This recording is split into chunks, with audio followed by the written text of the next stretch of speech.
County, South Central Preble County, until 9:15 p.m. At 6:08 p.m., radar indicated thunderstorms producing heavy rain across the Warren area. Between 0.5 and 2 inches of rain have fallen. The expected rainfall rate is 1 to 2 inches in 1 hour. Additional rainfall amounts of 1 to 3 inches are possible.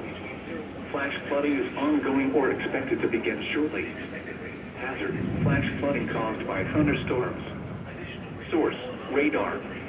Impact: flash flooding of small creeks and streams, urban areas, highways, streets, and underpasses, as well as other poor drainage and low-lying areas. Some locations that may experience flash flooding include Hamilton, Middletown, Fairfield, Oxford, Monroe, Trenton, South Middletown, Ross, 7 Mile, Williamsdale, Dartown, Riley, New Miami, Millville, Scipio, Somerville, Jacksonburg, Collinsville, McGonigal, and Lehigh. Move to higher ground now. Act quickly to protect your life.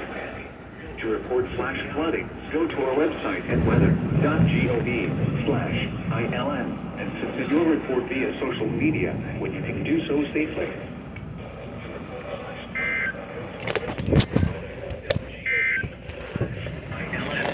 Submit your report via social media when you can. 42 Covent.